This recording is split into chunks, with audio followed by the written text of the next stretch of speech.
back to score on business. So our next guest is Angie Grissom, who is president of the Rainmaker Companies, which is a business training, consulting, and alliances firm for accountants and lawyers as well.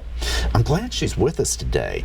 A big problem that we see is that entrepreneurs are not comfortable with selling and going after customers, yet gaining customers is a really important thing. So thanks for being here. Thanks for having Angie. me, Pete. Yeah, so you all have become really involved in providing training to help professional women advance in their careers. How'd that come about? You know, we have, Pete. It came about because firm leaders from all over the country contacted us and they said, we are not keeping women at the professional level past manager, senior manager, and we need help doing it. How can you help us? So you work globally with accounting and law firms. I'll bet some of the concepts that you teach apply to women who are everywhere, including here in Nashville. Absolutely. So what are some of the concepts that you cover? Well, I'll give you a top three. We talk about intentionality in your career. We talk about how to overcome barriers in your career, and we talk about the concept of raising the bar. So tell us a little about intentionality. Sure. So in all of our programs, we teach the concept of intentionality, and we feel like whether you're male or female, no matter your age or wherever you are in your career, it's critical to be intentional about what you're doing. And so in our women's programs, we're teaching the participants to be intentional about where they want to go in their career, how to get from point A to point B, to make a decision and to declare it. And we're actually introducing a new model called the Drive model to enable and empower women to do that. So we teach them a model on how to be intentional in their career and in the decisions they're making and the choices they're making. Awesome. Okay, well, you also talked about Rainmaker has you were talking about overcoming barriers, and you all have a unique view on that. Tell us about that. We do. So we have worked with thousands of Rainmaker Academy graduates really all over the world, but primarily in the United States. And we find that professionals have common barriers. So the barriers that women face sometimes are the same and they're sometimes a little bit different.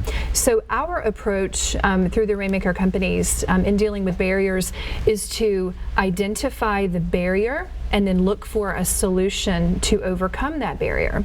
And I think one of the greatest components to these women initiative programs that we're providing is the opportunity to open up the conversation around what the barriers are. Because sometimes we might consider a certain barrier and feel like that it applies to people no matter what, but the reality of it is the barrier is based on the individual. And if you can open up the conversation and the discussion and there's awareness, then you can overcome that. So our unique approach is bring it up, flesh it out, and then work through how to overcome it. Yeah. And don't let anything stop you. No, absolutely not. So yeah. I really like the idea. Don't no one should say, oh, because I'm a woman, I can't blah blah blah. Yeah. But look at what the barrier is and figure out a game plan. Yeah, and there are common barriers to professionals. I mean, time management, family management, but there are unique barriers to women in not only professional service firms, but in entrepreneurial firms and firms here in Nashville and everywhere. We recently had a session actually in Nashville with women that were beyond CPA and law firms that were in lots of industries, and some of the barriers that came up were, does the glass ceiling exist? And yeah, it does for sure. And let's look for ways to overcome that, or communication barriers, or time, family management barriers were some of those.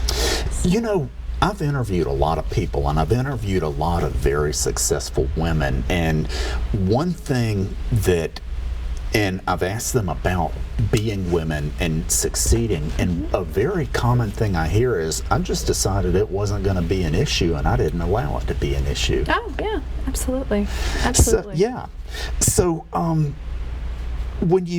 So raising the bar, what do you mean by that? So raising the bar is a concept that we really began to articulate about 3 years ago.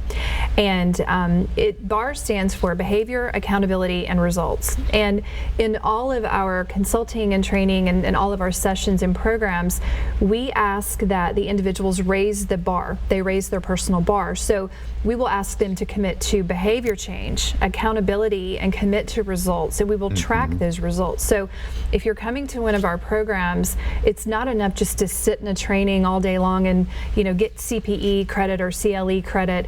We ask that you really raise your own personal bar, because when you raise your bar each time, each opportunity that you have, you really raise the bar for the organization as a whole. So that's one of the differentiators, and I would just encourage any entrepreneurs out there, when you're going through training or consulting and you're investing in yourselves and you're investing in your people, make sure that you're raising that bar intentionally every time that you invest in those kinds of things. Awesome. Okay, well, maybe we'll go ahead and take a break. So, ladies and gentlemen, we're going to take a break and we'll be right back.